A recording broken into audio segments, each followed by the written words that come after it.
ವಿದ್ಯಾರ್ಥಿಗಳಿಗೆ, ಪಾಲಕರಿಗೆ, ಪೋಷಕರಿಗೆ ಚಾನಲ್ಗೆ ಸ್ವಾಗತ. ಈಗ ನೋಡಿ, KKR ಸ್ಟೂಡೆಂಟ್ಸ್ ಈಗ ರೌಂಡ್ 2 ಕಾಮೆಂಟ್ ಕೆ ಬಗ್ಗೆ ನಾವು ಮಾತಾಡ್ತಾ ಇದ್ವಿ. ಇಲ್ಲಿ ಓನ್ಲಿ KKR ಸೀಟ್ಸ್ ಅಷ್ಟೇ ಇರ್ತವೆ, KKR ಸ್ಟೂಡೆಂಟ್ಸ್ ಅಷ್ಟೇ ಭಾಗವಹಿಸುವಂಥದ್ದು. ಹೀಗೆ ನಿಮಗೆ ಈ ಒಂದು 2-3 ಡೇಸ್ ಯಾಕೆ ತುಂಬ ಇಂಪಾರ್ಟೆಂಟ್ ಇದಾವೆ ಅಂತಂದರೆ, ಈಗ ಚಾಯ್ಸ್ ಫಿಲ್ಲಿಂಗ್ ನೋಡಿ, 5th ಆಗಸ್ಟ್ 12 noon ಇಂದ 6th ಆಗಸ್ಟ್ 12 noon, 5ನೇ ತಾರೀಕು ಆಗಸ್ಟಿಂದ 6ನೇ ತಾರೀಕು ಆಗಸ್ಟ್ 12 ಗಂಟೆವರೆಗೆ ಚಾಯ್ಸ್ ಫಿಲ್ಲಿಂಗ್ ಇರ್ತದೆ. ಇಲ್ಲಿ ಚಾಯ್ಸ್ ಫಿಲ್ಲಿಂಗ್ ಅಂತಂದ್ರೇನು, ಕಾಮೆಂಟ್ ಕೇದಲ್ಲಿ ಆಪ್ಷನ್ ಎಂಟ್ರಿ ಮಾಡೋದು, ಆಪ್ಷನ್ ಎಂಟ್ರಿ ಮಾಡಲಿಕ್ಕೆ ಇರ್ತದೆ.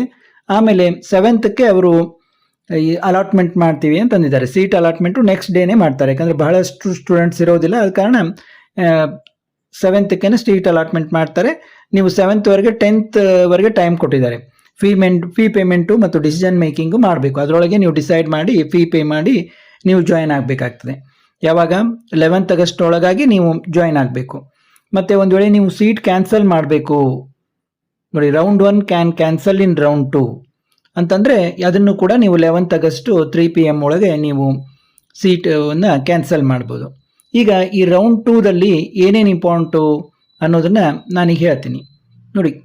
ಆಫ್ಟರ್ ಸೀಟ್ ಅಲಾಟ್ಮೆಂಟ್ ಏನು ನಿಮಗೆ ಇಂಪಾರ್ಟೆಂಟು ಅಂತಂದರೆ, ಈ KKR ಸ್ಟೂಡೆಂಟ್ಸ್ಗೆ ಏನೇನು ಒಂದು ಚಾಯ್ಸ್ ಇರ್ತದೆ. ಅಕ್ಸೆಪ್ಟ್ ಆ್ಯಂಡ್ ಫ್ರೀಸ್ ಅಂತಂದರೆ, ನಿಮಗೆ ಏನು ಸೀಟ್ ಸಿಕ್ಕಿದೆಲ್ಲ ಅಲ್ಲಿ ಹೋಗಿ ನೀವು ಅಡ್ಮಿಷನನ್ನು ತಗೋಬೇಕು. ಸೀಟು ಏನು ಸಿಕ್ಕಿರುತ್ತಲ್ಲ ಅಲ್ಲಿ ಅಡ್ಮಿಷನ್ನ ತೆಗೆದುಕೋಬೇಕು.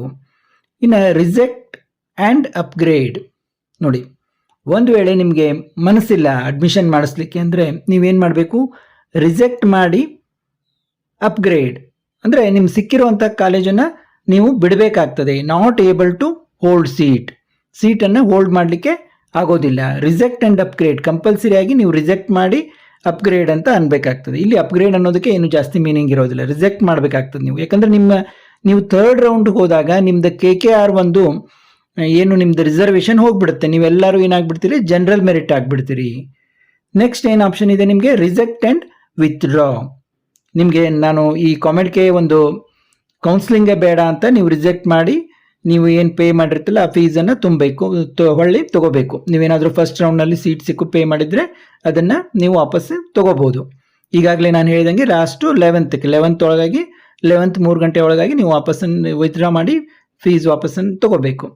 ಇಲ್ಲಿ ದೋಸ್ ಹೂ ಹ್ಯಾವ್ ಗಾಟ್ ಅಪ್ಗ್ರೇಡೆಡ್ ನೋಡಿ, ನಿಮಗೆ ಫಸ್ಟ್ ರೌಂಡ್ನಲ್ಲೇ ಸೀಟ್ ಸಿಕ್ಕು, ನೀವು ಸೆಕೆಂಡ್ ರೌಂಡ್ನಲ್ಲಿ ಬೇರೆ ಸೀಟ್ ಸಿಕ್ಕು, ನಿಮ್ಗೇನಾದರೂ ಅಪ್ಗ್ರೇಡೆಡ್ ಆಗಿದ್ದರೆ ನೋಡಿ, ಫಸ್ಟ್ ರೌಂಡ್ನಲ್ಲಿ ನಿಮಗೆ B ಸೀಟ್ ಸಿಕ್ಕಿತ್ತು, ಸೆಕೆಂಡ್ ರೌಂಡ್ನಲ್ಲಿ A ಸೀಟ್ ಸಿಕ್ತು, ಅಂದರೆ ನಿಮಗೆ ಅಪ್ಗ್ರೇಡ್ ಆಯಿತು. ನಿಮಗೆ ನಾವೇನು ಈಗ ಮೇಲೆ ಹೇಳಿದ್ನಲ್ಲ ಅಬೋವ್ ಚಾಯ್ಸ್ ಅಷ್ಟೇ ಇರ್ತವೆ. ಅಂತಂದರೆ ಒಂದು ನೀವು ಅಕ್ಸೆಪ್ಟ್ ಆ್ಯಂಡ್ ಫ್ರೀಸ್ ಅಂತ ಅಡ್ಮಿಷನ್ ತೊಗೋಬೇಕು, ಅಥವಾ ಸಿಕ್ಕಿದ ಕಾಲೇಜನ್ನು ಬಿಡಬೇಕು. Not able to hold seat ಅಂತ ಬರೆದಿದ್ದೀನಿ. ರಿಜೆಕ್ಟ್ ಆ್ಯಂಡ್ ಅಪ್ಗ್ರೇಡ್ ಅಥವಾ ರಿಜೆಕ್ಟ್ ಆ್ಯಂಡ್ ವಿತ್ಡ್ರಾ. ಇನ್ನು ಯಾರಿಗೆ ಸೀಟ್ ಅಪ್ಗ್ರೇಡ್ ಆಗಿಲ್ಲ, ಓನ್ಲಿ ಸೀಟ್ ನಾಟ್ ಅಪ್ಗ್ರೇಡೆಡ್ ಅನ್ನುವಂಥ ಸ್ಟೂಡೆಂಟ್ಸ್ಗೆ ಕಂಟಿನ್ಯೂ ಬಟನ್ ಬರುತ್ತೆ. ಅಂದರೆ ಅವರು ಸೇಮ್ ಪೊಸಿಷನ್ನಲ್ಲಿ ಕಂಟಿನ್ಯೂ ಆಗ್ಬೋದು, ಅಂದರೆ ಅವ್ರಿಗೆ ಸೀಟ್ ಅಪ್ಗ್ರೇಡ್ ಆಗಿಲ್ಲ.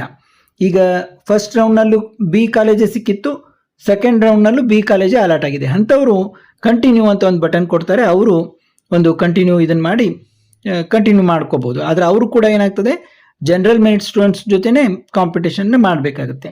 ಇಲ್ಲಿ ನಿಮಗೆ ಒಂದು ಕಾಮೆಂಟ್ ಕೇದಲ್ಲಿ ಏನು KKR ಸ್ಟೂಡೆಂಟ್ಸ್ಗೆ ಏನು ಒಂದು ಬೆನಿಫಿಟ್ ಇದೆ ಅನ್ನೋದನ್ನು ನಾನು ಹೇಳ್ತೀನಿ. ನೀವು ಇಲ್ಲಿ ಯಾವುದೇ other O B C students, other backward cost students ಆಯಿತು, SC ST ಸ್ಟೂಡೆಂಟ್ಸ್ ಅಂದರೆ schedule caste schedule tribe students ಜೊತೆಗೆ ಕಾಂಪಿಟೇಷನ್ ನಿಮಗೆ ಆಗೋದಿಲ್ಲ. ಯಾಕಂದರೆ ಅವರೆಲ್ಲ ಏನಾಗ್ಬಿಡ್ತಾರೆ, ಜನರಲ್ ಮೆರಿಟ್ ಸ್ಟೂಡೆಂಟ್ಸ್ ಅಂತ ಕನ್ಸಿಡರ್ ಆಗ್ತಾರೆ. ಎಲ್ಲರೂ ಒಂದೇ ಗುಂಪಿನಲ್ಲಿ ಬರ್ತಾರೆ. ಆಲ್ ಓವರ್ ಇಂಡಿಯಾ ಸ್ಟೂಡೆಂಟ್ಸು ಮತ್ತು ರೆಸ್ಟ್ ಆಫ್ ಕರ್ನಾಟಕದ ಉಳಿದ ಭಾಗದ ಸ್ಟೂಡೆಂಟ್ಸು ಎಲ್ಲರೂ ಒಂದೇ ಗುಂಪಿನಲ್ಲಿ ಬರ್ತಾರೆ. ನೀವೇ ಒಂದು ಸ್ಪೆಷಲ್ ಗ್ರೂಪ್ನಲ್ಲಿ ಬರ್ತೀರಾ ಅಂದ್ಕೊಳ್ಳಿ. ನಿಮಗೆ ಬಹಳಷ್ಟು ಇಲ್ಲಿ ಬೆನಿಫಿಟ್ ಇದೆ. ನೀವು ಕಟ್ ಆಫನ್ನು ನೋಡ್ಬೋದು. GM ಸ್ಟೂಡೆಂಟ್ಸ್ದು ಕಟ್ ಆಫನೇ ತುಂಬ ಇದೇ ರೀತಿ ಕಾಂಪಿಟೇಷನ್ ಆಗಿರುತ್ತೆ. ನಿಮ್ಮ ಕಟ್ ಆಫ್ ತುಂಬ ರಿಲ್ಯಾಕ್ಸ್ ಇರುತ್ತೆ. ಅವ್ರಿಗೆ ಒಂದು 30,000ಗೆ ಸಿಕ್ಕಿರೋ ಸೀಟು ನಿಮಗೆ 60,000ಕ್ಕೆ ಸಿಕ್ಕಿರುತ್ತೆ. ಅವ್ರಿಗೆ ಒಂದು 10,000ಗೆ ಸಿಗೋ ಸೀಟು ನಿಮಗೆ 20,000 ಇದ್ದರೂ ಕೆಲವೊಮ್ಮೆ ಸಿಕ್ಕಿರುತ್ತೆ. ಅಂದರೆ ನಿಮಗೆ ಇಲ್ಲಿ ಬಹಳಷ್ಟು ಕಾಮೆಂಟ್ ಕೇದಲ್ಲಿ ರಿಲ್ಯಾಕ್ಸೇಷನ್ ಇದೆ, ಬೆನಿಫಿಟ್ ಇದೆ. ಏಕೆಂದರೆ ಇಲ್ಲಿ ಯಾವುದೇ SC ST ಆಯಿತು, ಅದರ್ ಬ್ಯಾಕ್ವರ್ಡ್ ಕಾಸ್ಟ್ ಆಯಿತು, ಅವರು ಯಾರು ನಿಮ್ಮ ಜೊತೆ ಕಾಂಪಿಟೇಷನ್ ಮಾಡಲಿಕ್ಕೆ ಆಗೋದಿಲ್ಲ. ಯಾಕಂದರೆ ಅವರೆಲ್ಲರೂ ಜನರಲ್ ಮೆರಿಟ್ ಅಂತ ಒಂದೇ ದೊಡ್ಡ ಗುಂಪಿನಲ್ಲಿ ಕನ್ಸಿಡರ್ ಆಗ್ತಾರೆ. ನಿಮಗೆ ನೀವು KKR ಅಂತ ಒಂದು ಸಣ್ಣ ಗ್ರೂಪ್ನಲ್ಲಿ ಕಾಂಪಿಟೇಷನ್ ಮಾಡೋದ್ರಿಂದ ನಿಮಗೆ ಭಾಳ ಇಲ್ಲಿ ಬೆನಿಫಿಟ್ ಇದೆ.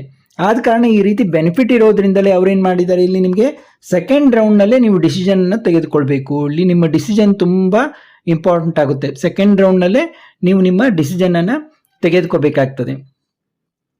ಸೆಕೆಂಡ್ ರೌಂಡ್ನಲ್ಲಿ ನೀವು ಡಿಸಿಷನ್ ತೆಗೆದುಕೊಳ್ಳದೆ ನೀವೇನಾದರೂ ಥರ್ಡ್ ರೌಂಡ್ ಪಾರ್ಟಿಸಿಪೇಟ್ ಮಾಡಲಿಕ್ಕೆ ಹೋದರೆ ಅಲ್ಲಿ ಏನಾಗ್ತದೆ, ಬಹಳಷ್ಟು ಕಾಂಪಿಟೇಷನನ್ನು ಎದುರಿಸಬೇಕಾಗ್ತದೆ. ಯಾಕಂದರೆ ನಿಮ್ಮಲ್ಲಿ ಒಂದು KKR ಒಂದು ಏನು ನಿಮ್ಮದು ಸ್ಪೆಷಲ್ ಪ್ರೊವಿಷನ್ ಇದೆ, ಅದು ಹೋಗಿ ನೀವೆಲ್ಲ ಏನಾಗ್ತೀರಾ ಜನರಲ್ ಮೆರಿಟ್ ಅಂತ ಕನ್ಸಿಡರ್ ಮಾಡಿ ಎಲ್ಲರ ಜೊತೆಗೆ ನೀವು ಕಾಂಪಿಟೇಷನ್ ಮಾಡಬೇಕಾಗುತ್ತೆ.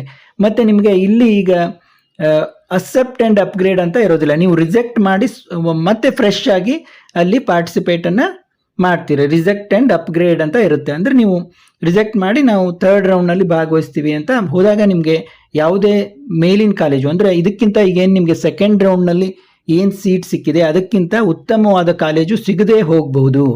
ಅದನ್ನು ನೀವು ನೆನಪಿನಲ್ಲಿಟ್ಟುಕೊಂಡು ನೀವು ಏನು 7th ಸೀಟು ಅಲಾಟ್ ಆಗ್ತದಲ್ಲ, ಆವಾಗ ನೀವು ತುಂಬ ಜಾಗೃತಿಕರತೆಯಿಂದ ವಿಚಾರ ಮಾಡಿ ನಿಮ್ಮ ಒಂದು KCET ರ್ಯಾಂಕ್ ಏನಿದೆ ನೋಡಿ, KCET ರ್ಯಾಂಕ್ ಏನಿದೆ ಅದು ಕೂಡ ತುಂಬ ಇಂಪಾರ್ಟೆಂಟ್ ಆಗುತ್ತೆ. ಈಗ ನಿಮ್ಮ KCET ರ್ಯಾಂಕು ತುಂಬ ಒಳ್ಳೆಯದಿದ್ದು ನೀವು COMEDK ರ್ಯಾಂಕ್ ತುಂಬ ಲೋ ಇತ್ತಂದರೆ ನಿಮ್ಗೆ ಅಷ್ಟೊಂದು ಮ್ಯಾಟ್ರ್ ಆಗೋದಿಲ್ಲ. KCET ರ್ಯಾಂಕ್ ಚೆನ್ನಾಗಿದ್ದರೆ ಅಲ್ಲೇ ನಿಮಗೆ ಒಂದು ಒಳ್ಳೆಯ ಕಾಲೇಜು ಸಿಗ್ಬೋದು. ಆದರೆ ಒಂದು ಏನು ಡಿಫ್ರೆನ್ಸ್ ಇರುತ್ತೆ ಅಂದರೆ KCETಯಲ್ಲಿ ಒಂದು ನಿಮಗೆ 60,000 ಇದ್ದರೂ ಕೂಡ ಏನು ನಿಮ್ಮ ರ್ಯಾಂಕು 60,000 ಇದೆ ಅಂತ KCETಯಲ್ಲಿ ತಿಳ್ಕೊಳ್ಳಿ. ಇಲ್ಲಿ COMEDKದಲ್ಲಿ ನಿಮ್ಮ 80,000 ರ್ಯಾಂಕ್ ಇದೆ ಅಂತ ತಿಳ್ಕೊಳ್ಳಿ. COMEDKದಲ್ಲಿ 80,000 ರ್ಯಾಂಕ್ ಇದ್ದರೂ ಕೂಡ ನಿಮಗೆ KCETಯಲ್ಲಿ 60,000 ರ್ಯಾಂಕ್ಗಿಂತ ಒಂದು ಒಳ್ಳೆಯ ಸೀಟು ಇಲ್ಲಿ COMEDKದಲ್ಲಿ ನಿಮಗೆ ಸಿಗ್ತದೆ. ಕೆಲವೊಮ್ಮೆ 1 ಲ್ಯಾಕ್ ಅಬೋವ್ ಇದ್ದರೂ ಕೂಡ ನಿಮಗೆ ಒಳ್ಳೆ ಸೀಟು ಇಲ್ಲಿ ಸಿಗೋ ಸಾಧ್ಯತೆ ಇರ್ತದೆ. ಆದ್ದರಿಂದ ಇಲ್ಲಿ ಏನಾಗ್ತದೆ ಅಂತಂದರೆ ನಿಮಗೆ ಇಲ್ಲಿ COMEDKದಲ್ಲಿ ಬಹಳಷ್ಟು ಕಾಂಪಿಟೇಷನ್ ಇರೋದು ಓನ್ಲಿ ಬೆಂಗಳೂರು ಕಾಲೇಜಸ್ಗೆ ಮಾತ್ರ ಇಲ್ಲಿ ಕಾಂಪಿಟೇಷನ್ ತುಂಬ ಇರುತ್ತೆ. ನೀವೇ ಒಂದು ವೇಳೆ ಹುಬ್ಬಳ್ಳಿಯ BVB ತಗೊಳ್ಳಿ, ಧಾರವಾಡದ SDM ತೆಗೆದುಕೊಳ್ಳಿ, ಅಥವಾ ಬೆಳಗಾವದ ಗೋಗ್ಟೆ ತೆಗೆದುಕೊಳ್ಳಿ, ಹೀಗೆ ದಾವಣಗೆರೆಯ ಬಾಪೂಜಿ ಆಯಿತು, ಶಿವಮೊಗ್ಗದ JNNC ಕಾಲೇಜ್ ಆಯಿತು, ಮಂಗಳೂರದ MIT ಕಾಲೇಜ್ ಆಯಿತು, ಅಥವಾ ಸಹ್ಯಾದ್ರಿ ಕಾಲೇಜು, ಇವೆಲ್ಲ ನೀವು ತೆಗೆದುಕೊಂಡಾಗ ಒಂದು ನಾವು ಕಂಪೇರ್ ಮಾಡಿದಾಗ ನಿಮಗೆ ಮೈಸೂರಿನ ವಿದ್ಯಾವರ್ಧಕ ಆಯಿತು, ನಿಮ್ಮ ರ್ಯಾಂಕ್ ತುಂಬ ದೂರ ಇದ್ದರೂ ಕೂಡ 80,000 90,000 ಇದ್ದರೂ ಕೂಡ ಈ ಬೆಂಗಳೂರು ಬಿಟ್ಟು ಏನು ಬೇರೆ ಊರಿನಲ್ಲಿರುವಂತಹ ಟಾಪ್ ಕಾಲೇಜು ಏನು ನಿಮಗೆ KCETಯಲ್ಲಿ ಕೇವಲ ಒಂದು 30,000 35,000 ಇದ್ದಾಗ ಮಾತ್ರ ಸಿಗುವಂತಹ ಟಾಪ್ ಕಾಲೇಜುಗಳು, ಔಟ್ಸೈಡ್ ಬೆಂಗಳೂರು ಕಾಲೇಜಸ್ಗಳು ನಿಮಗೆ 80,000 90,000 ಅಪ್ ಟು 1 ಲ್ಯಾಕ್ ಇದ್ರೂ ಕೂಡ COMEDKದಲ್ಲಿ ನಿಮಗೆ ಈಸಿಯಾಗಿ ಸಿಗೋ ಸಾಧ್ಯತೆ ಇರುತ್ತೆ. ಇದನ್ನು ನೀವು ಗಮನದಲ್ಲಿಟ್ಕೊಂಡು ನೀವು ವಿಚಾರ ಮಾಡಿ ಅಡ್ಮಿಷನ್ನ ತೆಗೆದುಕೋಬೇಕು. ಮತ್ತು ಇಲ್ಲಿ COMEDKದಲ್ಲಿ ಅಡ್ಮಿಷನ್ ತೆಗೆದುಕೊಳ್ಳೋ ಮುಂಚೆ ನೀವು ಆ ಕಾಲೇಜಿನಲ್ಲಿ ಮ್ಯಾನೇಜ್ಮೆಂಟ್ ಸೀಟ್ ಎಷ್ಟಿದೆ ಅನ್ನೋದು ಕೂಡ ತುಂಬ ಇಂಪಾರ್ಟೆಂಟ್ ಆಗುತ್ತೆ. ಮ್ಯಾನೇಜ್ಮೆಂಟ್ ಸೀಟು ತುಂಬ ಕಾಸ್ಟ್ಲಿ ಇದೆಯಾ, COMEDKದಿಂದ ಹೋಗಲಿಕ್ಕೆ ಆ ಕೋರ್ಸು ಆ ಕಾಲೇಜು ವರ್ತ್ ಇದೆಯಾ ಅಂತ ನೋಡಿಕೊಂಡು ನೀವು ಡಿಸೈಡ್ ಮಾಡಿ ಅಡ್ಮಿಷನ್ನ ಮಾಡಬೇಕಾಗ್ತದೆ. ಈಗ ನಿಮಗೆ ಈ ವಿಚಾರದಲ್ಲಿ ತುಂಬ ಗೊಂದಲ ಇದ್ದರೆ ನೀವು ಒಂದು ಕೆಳಗೆ ತೋರಿಸಿರುವಂಥ ನಂಬರ್ಗೆ 500 ಫೋನ್ಪೇ ಮಾಡಿ ನೀವು ನನ್ನ ಜೊತೆ ಡಿಸ್ಕಸ್ ಮಾಡಿ ನೀವು ಡಿಸಿಷನನ್ನು ತೆಗೆದುಕೋಬಹುದಾಗಿದೆ. ಮತ್ತೆ ಮುಂದಿನ ವಿಡಿಯೋದಲ್ಲಿ ಭೇಟಿಯಾಗೋಣ.